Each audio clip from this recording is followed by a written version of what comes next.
আলহামদুলিল্লাহ আলহামদুলিল্লাহি রাব্বিল আলামিন ওয়াসসালাতু ওয়াসসালামু আলা সাইয়্যিদিল মুরসালিন। আসসালামু আলাইকুম ওয়া রাহমাতুল্লাহি ওয়া বারাকাতুহু। পবিত্র মাহে রমজান মাস আমাদের কাছ থেকে আজকে থেকে বিদায় নিল। আজকে জুম্মাতুল বিদার মাধ্যমে মহান আল্লাহ রাব্বুল আলামিনের মাহে রমজান মাস আমরা সুস্থ সবল এবং সুন্দরভাবে একটি মাস রোজা, ইফতারি, সেহরি এবং তারাবি সুন্দরভাবে যে করতে পারছি, মহান আল্লাহ রাব্বুল আলামিনের দরবারে লাখো কোটি প্রশংসা। তবে আগামী বছর এই ঈদ কার ভাগ্যে জুটবে আর কার ভাগ্যে জুটবে না তিনি মহান আল্লাহ পাক ভালো জানেন।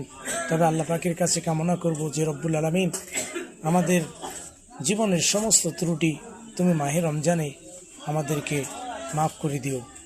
যেহেতু তোমার রাসূল বলে দিয়েছে যে ব্যক্তি মাহে রমজান মাসের নিয়ত সহকারে সওয়াবের আশায় প্রতিটি রোজা শেষ করতে পারবে, একজন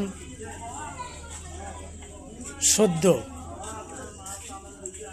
মায়ের পেট থেকে সন্তান ভূমিষ্ঠ হলে যেমন নিষ্পাপ হয়ে পৃথিবীর বুকে জন্মগ্রহণ করে, তেমনিভাবে মাহে রমজান মাসের রোজাগুলো যারা শুরু থেকে শেষ পর্যন্ত নিয়ত সহকারে সওয়াবের আশায় শেষ করতে পারছে, আল্লাহ রাব্বুল আলামিন তাকে অনুরূপভাবে নিষ্পাপ করে দেন। সুবহানাল্লাহ। আমরা আশা রাখি আল্লাহ রাব্বুল আলামিন তুমি আমাদের সকলকে নিষ্পাপ বানিয়ে দাও। হাশরের ময়দানে এই আয়াতটার কথা বারবার মনে পড়ে সূরা জিলজাল। আল্লাহ পাক বলছেন, ফামান ইয়ামাল মিসকালা যাররাতিন খায়রান ইয়ারা ওয়া মান ইয়ামাল মিসকালা যাররাতিন শাররান ইয়ারা। বান্দা যদি তুমি এক জাররা পরিমাণও হিসাব নাও, বান্দার যদি এক জাররা পরিমাণ সৎকর্ম করলে তারও হিসাব নাও, এক জাররা পরিমাণ অসৎকর্ম করলে তারও হিসাব নাও। আল্লাহ খুব ভয় করে, আমি পাপিষ্ঠ গুনাহগার বান্দা, না জানি কাল কিয়ামতে কি অবস্থা হবে। তবে রব্বুল আলামিন মাহে রমজান মাসের ওসিলায় তুমি আমাদের সকলকে মাফ করে দিও। আমাদের জিন্দেগির সমস্ত গুনাহ খাতা তুমি আমাদেরকে মাফ করে দিও।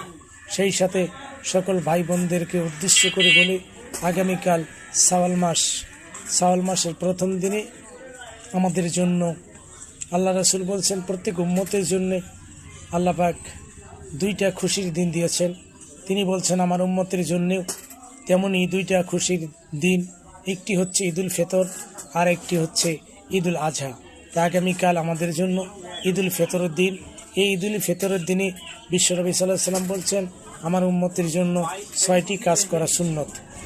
আমরা এই 6টি কাজ যেন প্রত্যেকটা মুসলমান নর নারী আদায় করতে পারি। আল্লাহ রাব্বুল আলামিন সকলকে তৌফিক দেখ। এই ঈদের দিনে 6টি কাজ করা যে সুন্নত তার একটু আমি বর্ণনা আপনাদের কাছে দিচ্ছি। আল্লাহ রাব্বুল আলামিন আমাদেরকে অবশ্যই যেন এই 6টি কাজ পালন করার তৌফিক দান করেন। 1 নম্বরে সকালবেলা আমরা ঘুম থেকে উঠব, ফজরের সালাত জামাতের সহিত আদায় করব। বাবা মা যাদের দুনিয়ার থেকে বিদায় নিয়েছেন, ইন্তেকাল করেছেন, বাবা আমার কবরের পাশে গিয়ে তাদের জন্য সূরা ফাতিহা ইখলাস পড়ে আল্লাহ রাব্বুল আলামিনের দরবারে লাখো কোটি প্রশংসা জ্ঞাপন করে তাদেরকে জন্য আল্লাহর কাছে মাফ চাবে, আল্লাহ মাফ করে দেবেন। 2 নম্বর আমরা ঈদগাহের ময়দানের জন্য সকলেই গোসল করে নেব। ঈদের দিনে গোসল করা সুন্নত।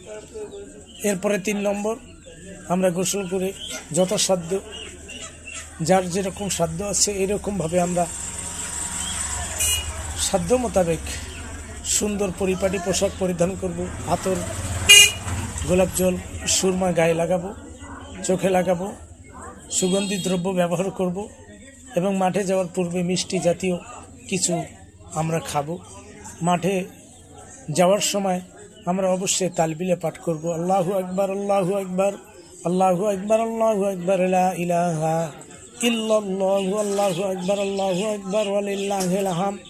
এই তালবিলে আমরা জোরে জোরে পাঠ করব, কোনো গল্পগুজব করব না, কারোর সাথে তর্ক বিতর্কে লিপ্ত হব না।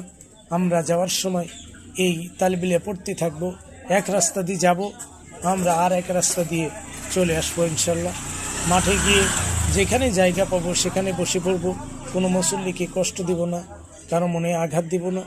যেখানেই আমরা জায়গা পাই সেখানে শান্ত ভদ্র সুষ্ঠুভাবে বসে ঈদুল ফিতরের সাই তাকবীরের সাথে ঈদুল ফিতরে আমরা 6 তাকবীরের সাথে 2 রাকাত সালাত ওয়াজিব সালাত আদায় করব ইনশাআল্লাহ। ওইখানে 6 তাকবীর আমরা দিব। ওইখান থেকে দেওয়ার পর আবার বাড়িতে ফিরে আসার সময় আর এক রাস্তা দিয়ে আসবো এবং জোরে জোরে তালবিলা পাঠ করবো, আল্লাহু আকবার, আল্লাহু আকবার, লা ইলাহা ইল্লাল্লাহু, আল্লাহু আকবার, আল্লাহু আকবার, ওয়ালিল্লাহিল হামদ। এরকম আমল প্রত্যেকটি বান্দাকে আল্লাহ রাব্বুল আলামিন করার তৌফিক দান করুক। সকলে বলে আমিন। ওয়া আখিরে দাওয়ানা আনিল হামদুলিল্লাহি রাব্বিল আলামিন। আসসালামু আলাইকুম ওয়া রাহমাতুল্লাহি ওয়া বারাকাতুহু।